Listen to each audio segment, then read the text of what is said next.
Hello everyone, welcome back. Friends, आज का जो ये वीडियो लेक्चर है ये पार्ट 4 है हमारे PYQ एनालिसिस सीरीज़ का। फ्रेंड्स, इससे पहले हमने जो 3 पार्ट में PYQs एनालाइज किए हैं उसमें हमने ये देखा है कि कैसे कुछ खास टॉपिक्स यूपीएससी के फेवरेट हैं, उन्हीं टॉपिक्स के आसपास हमेशा एक साल छोड़ के एक साल या रेगुलरली सवाल आ ही जाता है। एज वेल एज हमने ना पैटर्न आइडेंटिफाई किया कुछ टर्म्स का, जैसे पॉलिटी के टर्म में पॉलिटी के सब्जेक्ट में हमने देखा कि डिफाइन टर्म हमेशा गलत हो रहा था। एनवायरनमेंट में हमने देखा कि सम क्वेश्चन जब हर स्टेटमेंट में आ रहा है वो एमसीक्यूज हमेशा सही हो रहे हैं। तो इसी ट्रेंड को हम कंटिन्यू करेंगे आज हमारे पार्ट 4 में। तो फ्रेंड्स, मूविंग अहेड, आज का जो ये एमसीक्यू है ये है consider the following statements. Some microorganisms can grow in environments with temperature above the boiling point of water. कुछ माइक्रो ऑर्गेनिजम्स ऐसे एनवायरनमेंट में ग्रो कर सकते हैं जहाँ पे टेम्परेचर है ना बॉइलिंग पॉइंट ऑफ वाटर से भी ऊपर है। देखिए, मुद्दे की बात आपको इसकी नॉलेज है या नहीं ये नहीं है मेरी। मैंने जैसे अपने पिछले वीडियो लेक्चर में बताया कि जब जब सम टर्म आ रहा है ना, हर ऑप्शन में सम टर्म देखने को मिल रहा है एनवायरनमेंट के क्वेश्चन में, ऐसे एमसीक्यूज हमेशा करेक्ट हो रहे हैं। अब सेकंड ऑप्शन पढ़ते हैं। Some micro organisms can grow in environments with temperature below the freezing point of water. कुछ माइक्रो ऑर्गेनिजम्स ग्रो कर सकते हैं ऐसे एनवायरनमेंट में भी जहाँ पे जो टेम्परेचर है वो वाटर का जो फ्रीजिंग पॉइंट है ना उससे भी नीचे है। Third option is some microorganisms can grow in highly acidic environment with a pH below 3। कुछ micro organisms highly acidic environment जहाँ पे pH बिलो 3 है, pH की वैल्यू बिलो 3 है, वहाँ भी थ्राइव कर सकते हैं। तो जो चीज़ हमें ध्यान यहाँ रखनी है वो है कि देखिए तीनों ऑप्शन में बिल्कुल बैलेंस्ड बात बोली गई है। ना तो ये बोला गया कि ऑल माइक्रो ऑर्गेनिजम्स ऐसे रह सकते हैं, या ना ये बोला गया कि नन माइक्रो ऑर्गेनिज्म, कोई माइक्रो ऑर्गेनिजम्स इन कंडीशन में नहीं रहता। बैलेंस्ड अप्रोच नज़र आई है कि सम कुछ माइक्रो ऑर्गेनिजम्स रह सकते हैं। तो जी हाँ, वो बैलेंस्ड आंसर यूपीएससी चाहता है। और मेन बात जो ध्यान रखनी थी वो क्या थी, सम टर्म की, कि जब जब सम टर्म आ रहा है एनवायरनमेंट के एमसीक्यूज में वो हर बार तीनों ऑप्शन ठीक होते हैं। तो यहाँ पे भी right answer will be all 3। आप इस एमसीक्यू को और अच्छे से जब समझेंगे, जब इससे पहले वाली जो पीवाईक्यू एनालिसिस की वीडियो थी, वीडियो नंबर 3, जिसमें मैंने एनवायरनमेंट के एमसीक्यूज को डिटेल में समझाया है, तो आपको और अच्छे से समझ आएगा ये एमसीक्यू। वहाँ पे मैंने इसी पैटर्न के, सम वाले पैटर्न के 4 से 5 और भी एग्जाम्पल दिए हैं। मूविंग अहेड, ये जो एमसीक्यू है ये है consider the following statements. The international solar alliance was launched at the United Nations climate change conference in 2015। जो इंटरनेशनल सोलर अलायंस था, जो इंडिया और फ्रांस ने मिलकर लॉन्च किया था, वो लॉन्च हुआ था 2015 में यूएन की जो क्लाइमेट चेंज कॉन्फ्रेंस थी उसमें। तो बिल्कुल करेक्ट बात है ये, वो उसी टाइम पे लॉन्च हुआ था, इसी कॉन्फ्रेंस के दौरान जो 2015 में हुई थी, इंडिया और फ्रांस ने मिलकर किया था। लेकिन यहाँ हमें बात ध्यान रखनी है कि कैसे यहाँ इस स्टेटमेंट से हम एक पैटर्न पकड़ेंगे जो कई बार 4-5 बार रिपीट हुआ है और वो पैटर्न हमेशा गलत साबित हो रहा है। The alliance includes all the members countries of the United Nations. अब ऐसे स्टेटमेंट्स में क्या बात हो रही है कि ये जो इंटरनेशनल सोलर अलायंस है इसके अंदर यूएन के सारे मेंबर हैं, ऑल द मेंबर कंट्रीज। तो फ्रेंड्स, आप यहाँ से एक चीज़ पकड़ लीजिए, एक पैटर्न ध्यान रख लीजिए कि जब जब किसी एमसीक्यू में ये बात हुई है ना कि all the member countries UN के मेंबर होते हैं किसी अलायंस के, तो जनरली वो स्टेटमेंट देखा गया है यूपीएससी में हर बार गलत होता है, गलत हर बार। और एग्जाम्पल दिखाऊंगा मैं इसके आपको। तो इसमें ऑल मेंबर कंट्रीज यूएन जो थे वो इंटरनेशनल सोलर अलायंस के मेंबर नहीं थे। तो राइट आंसर विल बी 1। लेकिन आंसर से ज़्यादा हमें क्या ध्यान रखना है, क्या सीखने को मिला है एमसीक्यू में कि ऑल द मेंबर कंट्रीज, जब जब ऑल द मेंबर कंट्रीज कहीं बात आ रही है तो हम ध्यान रखेंगे कि वो गलत होता है। इसको देखते हैं और एग्जाम्पल्स में भी। The next MCQ says consider the following statements. Recently all the countries of UN, United Nations, have adopted the first ever compact for international migration, the global compact for safe, orderly and regular migration।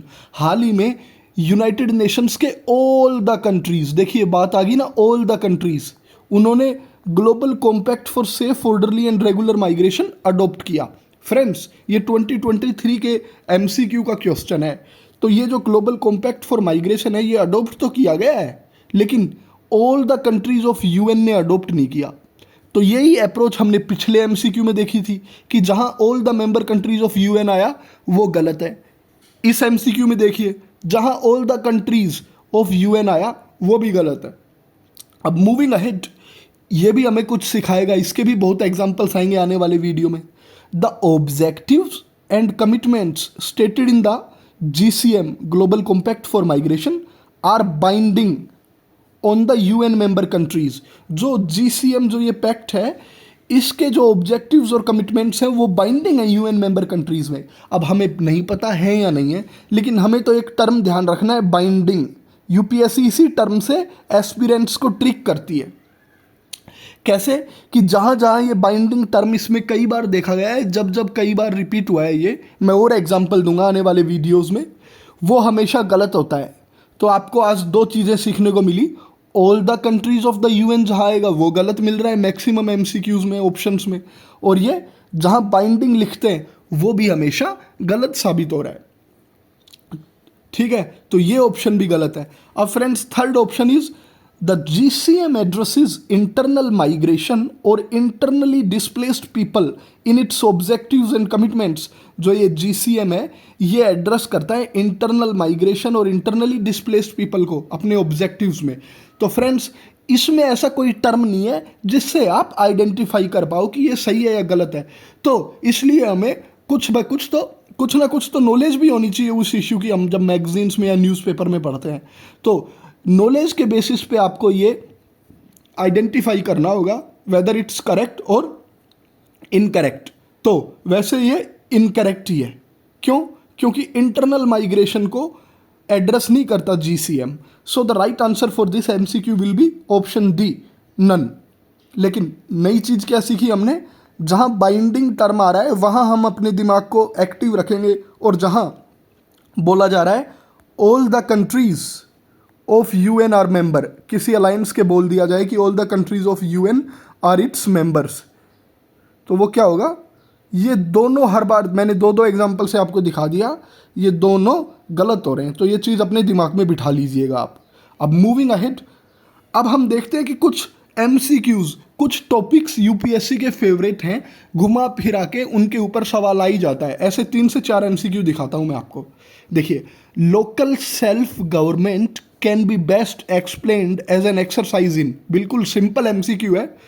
The answer will be democratic decentralisation. Local self government है ना, ये best explained है as an exercise in democratic decentralisation.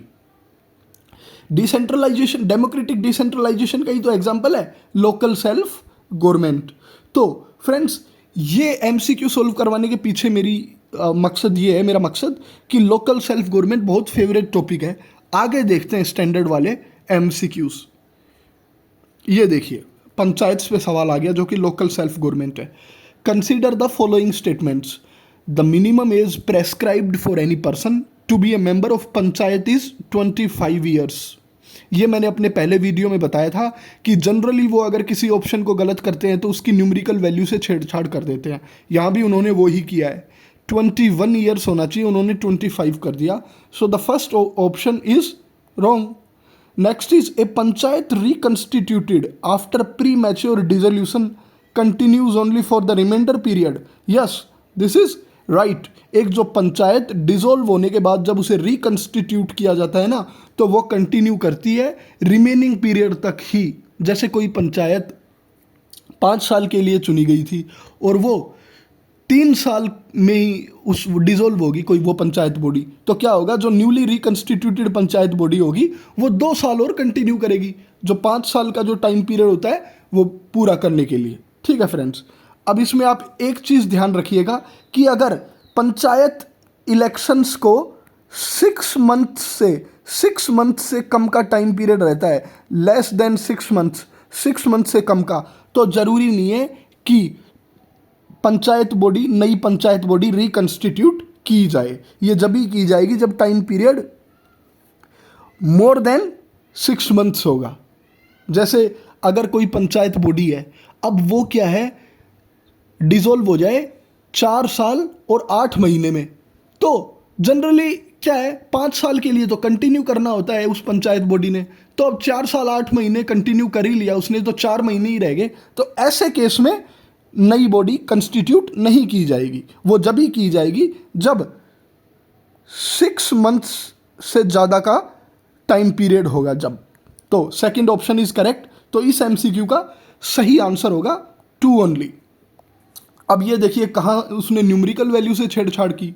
अब moving ahead, ये देखिए फिर से इस एमसीक्यू से मैं बताना चाहता हूँ, पंचायत हमेशा कई सालों से यूपीएससी का फेवरेट टॉपिक बना हुआ है। इस एमसीक्यू ने बता दिया हमें इस एमसीक्यू ने भी यही बताया कि लोकल सेल्फ गवर्नमेंट कितना फेवरेट टॉपिक है। अब इसको पढ़ते हैं। Panchayat at the intermediate level exist in all states. जो पंचायत्स होती हैं इंटरमीडिएट लेवल पे, वो ऑल स्टेट्स में एग्जिस्ट करती हैं। फ्रेंड्स, ऑल टर्म आ गया है, ऑल, जो थोड़ा सा एक्सट्रीम है। अब देखते हैं, हमें नहीं पता है या नहीं। To be eligible to be a member of panchayat at the intermediate level, a person should attain the age of 30 years. लेकिन पिछले एमसीक्यू में हमने क्या देखा कि किसी भी लेवल पे हो, चाहे वो 21 ईयर्स ही अगर उसने एज पूरी कर ली तो वो क्वालिफाइड है। वहाँ उसने 25 लिखा। तो देखिए अगर हमने ऐसे PYQ भी सॉल्व किए होते ना, तो हम आने वाले जो प्रीलिम्स के क्वेश्चंस होते हैं उनको भी टैकल कर लेते बड़ी आसानी से। तो ये ऑप्शंस गलत हो जाता है। 30 ईयर्स नहीं है, 21 ईयर्स है। अब third MCQ is the chief minister of A state constitutes a commission to review the financial position of panchayats at the intermediate level and to make recommendations regarding the distribution of net proceeds of taxes, duties leviable by the state between the state and panchayats at the intermediate level। अब बच्चे पता है क्या है, इन बड़े बड़े options को देख के घबरा जाते हैं। अब यूपीएससी ने केवल यहाँ ट्रिक कर दिया है बच्चों को। यार एक चीफ मिनिस्टर थोड़ी है जो फाइनेंशियल पोजीशन जो है पंचायत्स की उसको रिव्यू करता है। इट्स द गवर्नर करता है, गवर्नर। तो थर्ड भी रॉन्ग है। अब फर्स्ट में गलती क्या की है उसने, panchayat at the intermediate level exist in all states. No, जिन स्टेट्स की पॉपुलेशन ही 20 लाख से कम है वहाँ जरूरी नहीं है वो इंटरमीडिएट लेवल पे पंचायत रखें। तो इसलिए उसने क्या कर दिया कि इंटरमीडिएट लेवल पे हर स्टेट में देखने को मिलती है, ये लिख दिया स्टेटमेंट में, इसलिए ये भी गलत है। तो सही आंसर क्या होगा इसका, उसने पूछा है नोट करेक्ट पूछा है कि गलत कौन कौन से हैं, तो तीनों ही गलत हैं। So the correct answer will B 1 2 3, गलत ही उसने पूछा है। लेकिन हमें पता क्या चला है एमसीक्यू सॉल्व करने से कि कैसे वो न्यूमेरिकल वैल्यू से छेड़छाड़ कर रहे हैं, कैसे ओल्ड टर्म एक एक्सट्रीम टर्म है, एज वेल एज कैसे पंचायत का टॉपिक फेवरेट टॉपिक है। 3 एमसीक्यू देख लिए, यहाँ देखा फिर यहाँ देखा, ये तीनों एमसीक्यू हमने देख लिए कैसे पंचायत का टॉपिक फेवरेट टॉपिक बना हुआ है। 2025 प्रीलिम्स का क्वेश्चन है जो हमने ये सॉल्व किया है। तो देखिए अब moving ahead, the parliament of India acquires the power to legislate on any item in the state list in the national interest if a resolution to that effect is passed by. Parliament of India power acquire कर लेता है state list के ऊपर कानून बनाने की national interest के ground पे। अगर रेजोल्यूशन पास कर दिया जाए उस इफेक्ट में, तो वो रेजोल्यूशन कौन पास करेगा ये सवाल है। Lok Sabha by a simple majority of its total membership, no. Lok Sabha by a majority of not less than 2/3 of its membership, no. Rajya Sabha by a simple majority, no. Rajya Sabha by a majority of not less than 2/3 of its members present and voting, yes, ये सही होगा। लेकिन correct answer जानने से पहले हमें इस MCQ ने सिखाया है कि कैसे यूपीएससी साइकोलॉजिकली ट्रिक करती है, वो अभी देखते हैं हम। देखिए आंसर तो इसका था राज्यसभा ही, कि राज्यसभा करती है, majority of note less than 2/3। लेकिन जब एस्पिरेंट्स इतने प्रेशर में ऑप्शंस को पढ़ेंगे और जैसे ही वो थर्ड ऑप्शन पे पहुंचेंगे ना, जैसे ही उन्हें राज्यसभा उनकी आंखों में चमकेगा कि हाँ राज्यसभा करती है, मैंने पढ़ा था, ये उसकी स्पेशल पावर्स में आता है, वो पूरा ऑप्शन भी नहीं पढ़ेंगे, वो देखेंगे उसने आगे क्या लिखा है, सिंपल मेजोरिटी, वो इसको ध्यान भी नहीं देंगे बच्चे और करेक्ट मार्क कर देंगे सी को। लेकिन डी में जो है ना, वो असली बात बोली गई है कि Rajya Sabha by a majority of not less than 2/3 of its member present and voting. जब राज्यसभा 2/3 वोटिंग से पास करेगी ना रेजोल्यूशन को, जब माना जाएगा। लेकिन सी टर्म में उसने आपसे जल्दबाजी करवाने के लिए सी ऑप्शन में क्या रख दिया कि राज्यसभा करेगी, जो करती है, लेकिन सिंपल मेजोरिटी लिख दिया। अब बच्चे हड़बड़ी में मार्क कर देते हैं सी, फिर घर आके बोलते हैं हमारा गलत हो गया, हमें आता था। उसने ऑप्शंस रखने में भी ट्रिक की है कि सी ऑप्शन रख दिया, देखिए पहले, कि जैसे ही राज्यसभा दिखे जल्दबाजी में आप ट्रिक करिए आए, पूरा पढ़े ही ना आप उसको। ठीक है, तो आपको यह भी ध्यान रखना है कि how UPSC psychologically manipulates you. अब मूविंग अहेड, यहां पे भी एक साइकोलॉजिकल गेम ही समझने को मिलेगा हमें इस एमसीक्यू से भी। Which of the following are envisaged by the right against exploitation in the constitution of India. इनमें से कौन सा राइट अगेंस्ट एक्सप्लॉइटेशन है इंडियन कॉन्स्टिट्यूशन में? Prohibition of traffic in human beings and forced labour, okay, ये एक exploitative practice है। Abolition of untouchability, untouchability जो इसको अबोलिश करना। अब अनटचेबिलिटी एक बड़ी एक्सप्लॉइटेटिव प्रैक्टिस थी, बट क्या ये राइट अगेंस्ट एक्सप्लॉइटेशन में शामिल है? देखते हैं आगे एमसीक्यू और ऑप्शंस पढ़ते हैं फिर देखते हैं। Protection of the interests of minorities, and fourth option is prohibition of employment of children in factories and mines. अब थर्ड ऑप्शन से क्या है कि protection of interest of minorities तो राइट अगेंस्ट एक्सप्लॉइटेशन का पार्ट है नहीं, ये तो आर्टिकल 29 और 30 में मेंशन्ड है। तो जहां 3 आ गया ना, वो तो गए। This and this MCQ, this option gets eliminated. लेकिन 1 to 4 और 1-4 बात आ जाती है। अब यूपीएससी साइकोलॉजिकली कैसे खेल रही है कि अनटचेबिलिटी प्रैक्टिस जो होती है ना, अनटचेबिलिटी की प्रैक्टिस, ये हमारे सबकॉन्शियस माइंड में बैठा हुआ है कि ये प्रैक्टिस एक एक्सप्लॉइटेटिव प्रैक्टिस ही थी। लेकिन कॉन्स्टिट्यूशन में जो आर्टिकल है ना राइट अगेंस्ट एक्सप्लॉइटेशन, वो आर्टिकल 23 और 24 है, और ये आर्टिकल है 17। तो ये इसका पार्ट नहीं है, तो राइट आंसर होगा 1 and 4, सी ऑप्शन।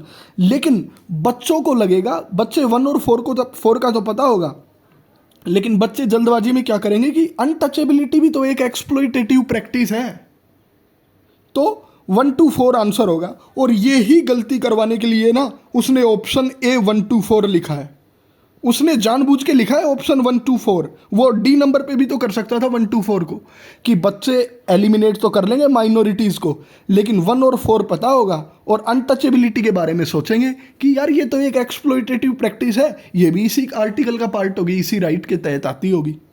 नहीं, बिल्कुल इसीलिए ध्यान से पढ़ना होता है। वो आर्टिकल 17 में मेंशन्ड है, उन राइट्स के अंदर उसका अनटचेबिलिटी का दूर दूर तक जिक्र भी नहीं है। लेकिन उसने कैसे ट्रिक किया आपको इस ऑप्शन से, 1 to 4 रख दिया कि जल्दबाजी में आप यही मार्क करें, but the right answer is C option. देखिए PYQ सोल्व करने का मेन मकसद यही है हमारा, कि हम आइडेंटिफाई कर पाएँ कि कैसे चालबाजी करती है यूपीएससी, कौन से वो टर्म्स हैं जो रिपीट हो रहे हैं, कौन से वो थीम्स और टॉपिक्स हैं जो हर बार आते हैं। मूविंग अहेड, ये देखिए, election commission of India is a 5 member body. मैंने अपने फर्स्ट वीडियो में समझाया था कि वो न्यूमेरिकल डाटा के साथ छेड़छाड़ करती है। Union ministry of home affairs decides the election schedule for the conduct of both general elections and by elections. No, ये भी गलत है। Union ministry of home affairs थोड़ी शेड्यूल देती है चुनावों का, ये तो इलेक्शन कमीशन ऑफ इंडिया निकालती है। तो 2 तो बिल्कुल ही गलत हो गया जहां 2 है। अब without reading the third option we arrived at the correct answer. Election commission resolve करती है disputes relating to splits, mergers और recognised political parties. The right answer will be 3 only. लेकिन जो फर्स्ट लेक्चर में मैंने बात बताई थी कि कैसे न्यूमेरिकल डाटा के साथ छेड़छाड़ की जाती है, वो हमें यहाँ देखने को मिली। 5 मेंबर है ही नहीं, एक चीफ इलेक्शन कमिश्नर होता है और 2 अदर इलेक्शन कमिश्नर्स होते हैं, बाकी अदर स्टाफ होता है। ठीक है फ्रेंड्स, तो ऐसे ये भी ध्यान रखिए कि कैसे न्यूमेरिकल डाटा को मैनिपुलेट किया जाता है। अब मूविंग अहेड, ये देखिए, इस एमसीक्यू से ये पता लगेगा कि कैसे यूपीएससी का एक टॉपिक फेवरेट बना हुआ है और उसी के ऑप्शन से हर बार 2025 में भी उसने ये किया, सवाल बना लेता है वो। The MCQ is consider the following statements, no criminal proceeding shall be instituted against the governor of a state in any court during his term of office। कोई भी क्रिमिनल प्रोसीडिंग नहीं होगी गवर्नर के अगेंस्ट जब वो office में है, जब वो अपने उस पोस्ट पे बना हुआ है। Second is the emoluments and allowances of the governor of A state shall not be diminished during his term of office. Governors के जो इमोल्यूमेंट्स हैं, जो अलावेंस हैं, उसको जो प्रिविलेजेस मिली हुई हैं by virtue of that office, वो डिमिनिश नहीं होंगी जब तक वो अपनी उस कॉन्स्टिट्यूशनली पोस्ट के ऊपर है। तो ये भी ठीक है फ्रेंड्स, और फर्स्ट ऑप्शन भी ठीक है, तो राइट आंसर हो जाएगा बोथ 1 और 2। लेकिन मेरा मकसद आपको बताना ये है कि देखिए, फर्स्ट ऑप्शन को आप ध्यान में रखिए और आगे बताऊंगा मैं कि कैसे इसी ऑप्शन को बार बार यूपीएससी पूछ रहा है अपने सवाल में, बार बार। ये देखिए, ये आ गया, उसी ऑप्शंस को अगले साल भी पूछ लिया उसने। The question is with reference to the Indian polity consider the following statements. Governor पे सवाल है। देखिए गवर्नर का टॉपिक कितना इंपॉर्टेंट है, यहाँ पे सवाल था, अब 2025 में ये आ गया। With reference to the Indian polity consider the following statements. Governor of a state is not answerable to any court for the exercise and performance of powers and duties of his her office. Governor जो है ना, वो किसी court को answerable नहीं है जो उसने किया अपने ऑफिस में रहते हुए, अपनी पावर्स जिस तरीके से एक्सरसाइज की। बिल्कुल सही बात है, गवर्नर इज नॉट आंसरेबल। वो तो एक नॉमिनल हेड भी तो है, लेकिन वो अपने डिस्क्रिशनरी पावर्स के लिए भी आंसरेबल नहीं है। तो this is correct. But second is no criminal proceeding shall be instituted और continued against the governor during his her term of office. देखिए ये सेकंड ऑप्शन को यहाँ ध्यान से देखिए और इस पीवाईक्यू के फर्स्ट ऑप्शन को देखिए आप, कैसे उसने यूं की यूं स्टेटमेंट कॉपी कर दी है 2025 में। तो आप इससे ध्यान रखिए कि गवर्नर का टॉपिक, कुछ थीम्स कैसे फेवरेट होते हैं। ये देखिए, बिल्कुल, तो ये स्टेटमेंट भी ठीक है जो उसने पहले भी पूछी हुई है। Third is members of state legislature are not liable to any proceeding in any court in respect of anything said within the house. जो मेंबर्स ऑफ स्टेट लेजिस्लेचर होते हैं ना, वो हाउस की जो प्रोसीडिंग्स हैं, जो हाउस के अंदर जो एक्टिविटीज़ है, हाउस में उन्होंने क्या बोला क्या नहीं बोला, उनको इस चीज़ के लिए उनके अगेंस्ट कोर्ट में कोई प्रोसीडिंग्स नहीं कर सकता। तो ये भी सही बात है। थर्ड, सो करेक्ट पूछा है उसने, तो तीनों के तीनों ऑप्शन ही करेक्ट हैं। बट करेक्ट आंसर से ज़्यादा हमने ये देखा कि कैसे गवर्नर का टॉपिक भी फेवरेट बना हुआ है। 3 सवाल पूछ लिए उसने और एक बार तो क्या किया है, सेम ऑप्शंस भी अगली साल पूछ लिया है। ये 2025 के प्रीलिम्स में आया है, देखिए। अब मूविंग अहेड, अब देखिए फ्रेंड्स, ये ना पॉलिटी के एमसीक्यू नहीं है, लेकिन मैं यहाँ आपको ये समझाना चाहूँगा कि कैसे आपसे गलती करवाता है यूपीएससी। स्टूडेंट्स ना इकोनॉमी के जो एमसीक्यूज़ होते हैं ना, उनको देखते ही प्रीलिम्स में अपना मतलब आपा खो देते हैं कि ये क्या हो गया, ये कैसा एमसीक्यू आ गया। पहले ऑप्शन को पढ़ते ही वो यही सोच लेंगे ये तो मेरा सही नहीं होगा, इतना बड़ा है, 3 ऑप्शन है। देखिए कितने प्यार से आप इसको सोल्व कर सकते हैं। First option is India accounts for a very large portion of all equity option contracts traded globally दस एग्जिबिटिंग ए ग्रेट बूम। ठीक है, इंडिया ग्रेट बूम एग्जिबिट करता है क्योंकि इंडिया के पास बहुत ही लार्ज पोर्शन है कॉन्ट्रैक्ट्स का, ट्रेडेड कॉन्ट्रैक्ट्स का ग्लोबल लेवल पे। ठीक है, मैं मानता हूँ आपको नहीं पता ये सही है या नहीं है। सेकंड देखते हैं, India stock market has grown rapidly in the recent past even overtaking Hong Kong's at some point of time. India का जो स्टॉक मार्केट है वो बड़ी रैपिडली ग्रोथ दिखा रहा है हाल ही के कुछ वर्षों में, और कुछ पॉइंट ऑफ टाइम पे तो उसने हांगकांग को भी ओवरटेक किया है। अब मान लेते हैं आपको नहीं पता उसने हांगकांग को किया है, वियतनाम को किया है, इंडोनेशिया को किया है, किसको किया है, मान लेते हैं आपको नहीं पता, ना फर्स्ट पता ना सेकंड। लेकिन थर्ड देखिए, थर्ड ऑप्शन में कैसे एक्सट्रीमिटीज़ हैं। There is no regulatory body, no, either to warn the small investors about the risk of options trading or to act on unregistered financial advisors in this regard।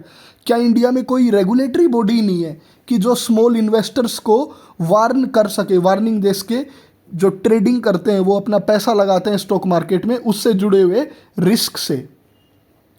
क्या ऐसी कोई regulatory body नहीं है? देखिए, no term, no regulatory body, उसने extreme statement बना दिया। मैंने आपको बताया भी अपनी पिछली सीरीज में कि कैसे सम जो ऑप्शन है वो तो बैलेंस्ड होता है, और ऑल और नो ये एक्सट्रीम ऑप्शन होते हैं और जनरली गलत होते हैं।